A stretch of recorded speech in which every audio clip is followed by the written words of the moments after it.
رمشا جان بھی چکی ہے کہ سالار پاشا اس میں بالکل انٹرسٹڈ نہیں، لیکن وہ اتنی لیچڑ ہو چکی ہے کہ اس کا پیچھا چھوڑتی ہی نہیں۔ سالار اس کو صاف صاف سنا چکا ہے کہ میرا نام لینے تک کی تمہاری حیثیت نہیں، اور مجھ سے شادی کے خواب تو بالکل چھوڑ ہی دو۔ لیکن پھر بھی اس کا پیچھا نہیں چھوڑتی اور اگلے دن پھر سے اس کے آفس پہنچ جاتی ہے، اور وہاں جا کے اسے پتا چلتا ہے کہ سالار صاحب تو سجل کے ساتھ کہیں لنچ پہ گئے ہیں۔ تو غصے میں آ جاتی ہے رابعہ کے پاس اور اسے اس طرح غصے سے باتیں سناتی ہے کہ جیسے سارا قصور اسی کا ہے، اور یہ بھی کہہ دیتی ہے کہ میں نے کہا بھی تھا کہ اس کو اس نوکری سے دور رکھیں، لیکن آپ تو میری کوئی بات مانتی نہیں۔ اب دیکھیں کہ میرا جو فیانسی ہے وہ میری کزن کے ساتھ لنچ پہ گیا ہوا ہے۔ رابعہ کو تو الٹا رمشا پہ ہی غصہ آتا ہے اور اسے کہہ دیتی ہے کہ اگر سالار نے تم سے شادی کرنی ہوگی تو وہ تمہارے ساتھ ہی شادی کرے گا، لیکن اگر تم سے شادی کرنا نہیں چاہتا تو دنیا کی کوئی بھی طاقت اسے تم سے شادی کرنے پہ مجبور نہیں کر سکتی۔ پر رمشا ہے کہ اپنی ضد پہ اڑی ہے اور ماں سے کہتی ہے کہ آپ کو دوبارہ سے تیمور پاشا کو کال کرنی ہوگی اور ان سے پوچھنا ہوگا کہ آخر ہماری منگنی کب کر رہے ہیں۔ رابعہ تو پہلے ہی تیمور پاشا کے سامنے شرمندہ ہوتی ہے۔ وہ رمشا سے کہتی ہے کہ میں نے جو بات کرنی تھی کر دی، اب مزید میں تمہارے لیے شرمندہ ہونے والی نہیں، تم ان کے جواب کا انتظار کرو۔ لیکن رمشا بھی اپنی ضد منوانے کی پکی ہے، وہ پھر سے اپنی سوسائڈ اٹیمپٹ کرنے کی کوشش کرتی ہے اور ماں کو منا کے ہی رہتی ہے۔ رابعہ جھجکتے ہوئے تیمور پاشا سے کال کرتی ہے اور پھر کہتی ہے کہ آپ نے کوئی جواب ہی نہیں دیا، اصل میں تو بس آپ کا اقرار یا انکار کچھ بھی جواب تھا سننا چاہتی تھی۔ شاید ہم لوگ آپ سے بہت ہی غریب ہیں تو اسی لیے ارجمند اور سالار نے میری بیٹی کا رشتہ تو انکار ہی کر دیا ہوگا۔ تیمور پاشا کہتا ہے کہ کیسی باتیں کرتی ہیں، وہ آپ کی بیٹی تو نہیں میری بیٹی ہے، اور میں نے جب زبان دے دی ہے تو میں زبان کا پکا ہوں۔ ساتھ ہی اسے صاف بتا دیتا ہے کہ سالار اس شادی کے لیے راضی نہیں، پر میں جانتا ہوں کہ کیسے اس کو منایا جائے گا۔ فی الحال تو اس نے کچھ وقت مانگا ہے تو وہ میں نے اسے دے دیا ہے۔ بہرحال سالار کے اوپر میرے اتنے احسانات ہیں کہ وہ اس شادی سے انکار نہیں کر پائے گا۔ رابعہ کو پھر بھی بہت گلٹ محسوس ہوتا ہے کہ جب جا کے تیمور پاشا کو ساری سچائی پتہ چلے گی کہ اس کی بیٹی تو سجل ہے تو وہ میرے بارے میں آخر کیا سوچے گا۔ وہ رمشا کے اس گناہ میں مزید شریک ہونا تو نہیں چاہتی، لیکن وہ اس جال میں اتنی پھنس چکی ہے کہ اب وہ پیچھے بھی نہیں ہٹ سکتی۔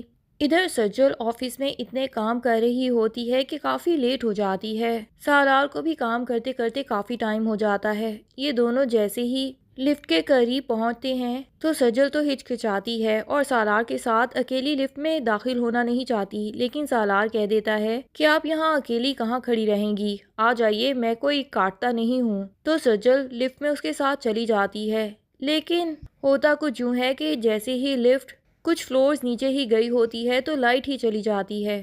سجل تو یہ دیکھ کے ایک دم سے ہڑبڑا جاتی ہے، لیکن سالار اسے کام کرنے کی کوشش کرتا ہے اور کہتا ہے کہ کوئی بڑا مسئلہ نہیں ہوگا، ابھی لائٹ آ جائے گی، آخر آفس کا کچھ سٹاف تو ابھی تک موجود ہوگا، وہ لوگ جانتے ہی ہوں گے کہ ہم لوگ ابھی تک اوپر ہیں تو ہمیں کوئی لفٹ کے اندر دیکھ ہی لے گا۔ لیکن کچھ دیر اور انتظار کرنے کے باوجود بھی لائٹ نہیں آتی۔ سجل تو بیچاری ایسی سچویشن میں بہت ڈرتی ہے، وہ ہے ہی کچھ ڈرپوک سی اور نازک دل کی لڑکی۔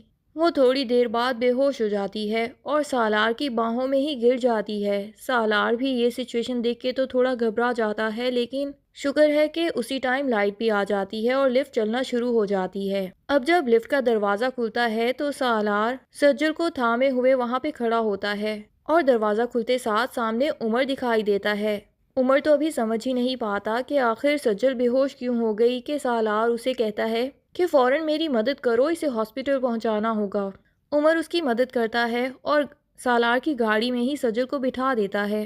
ویسے تو سالار کو سجل اپنی جانی دشمن دکھائی دیتی ہے، لیکن اس طرح اس کو بے ہوش دیکھ کے سالار کو بھی برا محسوس ہو رہا ہوتا ہے اور وہ جلدی جلدی گاڑی دوڑاتا ہے ہاسپٹل کی طرف لے کے جانے کے لیے، لیکن بیچ میں ہی سجل کو ہوش آ جاتا ہے اور وہ یوں خود کو سالار کی گاڑی میں دیکھ کے ایک دفعہ پھر سے بغیر جانے کے سالار کی گاڑی میں وہ کیسے آئی، وہ سالار پہ چیخنا چلانا اور غصہ کرنا شروع ہو جاتی ہے اور اسے کہتی ہے کہ گاڑی یہیں کے یہیں روکیے۔ سالار کہتا ہے کہ مس سجل، آپ بے ہوش ہو گئی تھیں اور آپ کو ہاسپٹل لے جانا ضروری ہے، لیکن سجل بھی کہہ دیتی ہے کہ مجھے کہاں جانا ضروری ہے یہ میں اچھے سے جانتی ہوں، آپ فوراً سے پہلے گاڑی روک دیں۔ سالار جیسے ہی گاڑی روکتا ہے، سجل فوراً سے دروازہ کھولتی ہے اور نیچے اتر جاتی ہے۔ سالار تو اس لڑکی کا یہ ایٹیٹیوڈ دیکھ کے بھی حیران ہوتا ہے کہ میں تو اس کی مدد ہی کرنا چاہتا تھا، پتہ نہیں خود کو کیا سمجھتی ہے۔ بہرحال وہ اسے میسج پہنچا دیتا ہے کہ اگر آپ کی طبیعت ٹھیک ہو ہی چکی ہے تو کل ہمیں ایک سائٹ وزٹ کے لیے جانا ہے۔ سجل، جو کہ ہر جگہ سے سالار کو بلاک کر چکی ہے، وہ اس کو صرف اپنے پروفیشنل اکاؤنٹ پہ ہی اس کی میل ریسیو ہوتی ہے۔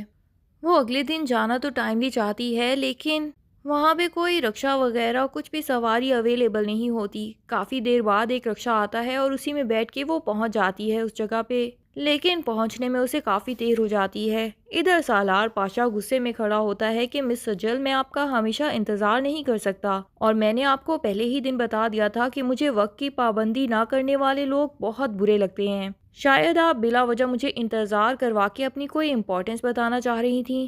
سجل بھی پہلے ہی غصے میں ہوتی ہے، مزید غصے میں اسے کہتی ہے کہ مجھے اپنا انتظار کروانے کا کسی کو شوق نہیں۔ ہر کسی کی لائف آپ کی طرح آسان نہیں ہوتی کہ گاڑی، ڈرائیور، سب کچھ اویلیبل ہو۔ مجھے جہاں پہ بھی جانا ہوتا ہے مجھے رکشے میں جانا پڑتا ہے، اور میری کوئی پرسنل سواری نہیں ہے کہ میں پورے ٹائم پہ پہنچ سکوں۔ اگر آپ کو وقت کی اتنی پابندی کا شوق ہے تو آپ کو کنوینس دینی چاہیے۔ اب سالار بھی شرمندہ ہو جاتا ہے۔ ادھر پیچھے رمشا آفس میں آ جاتی ہے اور سالار کا پوچھتی ہے، اور سالار کے آفس میں ملتا بھی اسے عمر ہی ہے، جو کہ پہلے سے جانتا ہے کہ سالار رمشا کے ساتھ شادی کرنا نہیں چاہتا، لیکن اس کے انکل تیمور پاشا زبردستی اپنی بیٹی رمشا کا رشتہ سالار کے ساتھ کر دینا چاہتے ہیں۔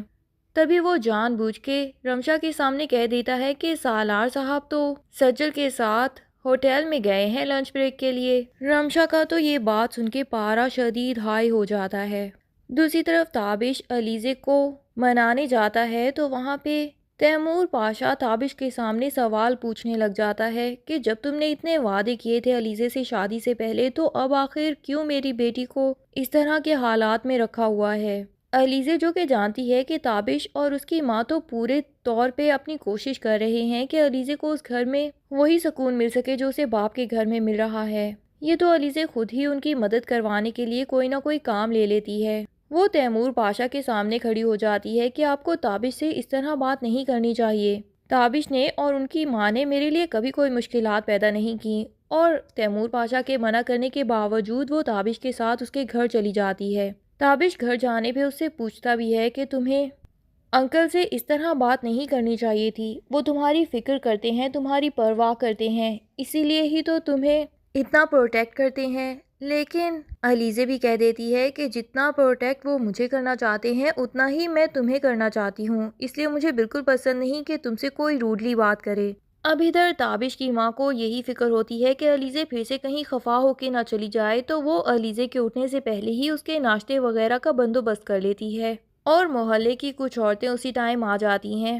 جب وہ دیکھتی ہیں کہ ساس اس طرح بہو کی خدمتیں کر رہی ہے تو وہ تو اپنی حرکتوں سے باز نہیں آتی اور پوچھ ہی لیتی ہیں کہ بھئی اس عمر میں بجائے اس کے کہ بہو تمہاری خدمتیں کرے، وہ الٹا تم سے خدمتیں کروا رہی ہے۔ علیزے کو بھی غصہ آ جاتا ہے اور وہ ان کو صاف ہی کہہ دیتی ہے کہ آپ کو اپنے کام سے کام رکھنا چاہیے، بجائے اس کے کہ دوسروں کے گھروں میں اپنی ٹانگ اڑاتے رہیں۔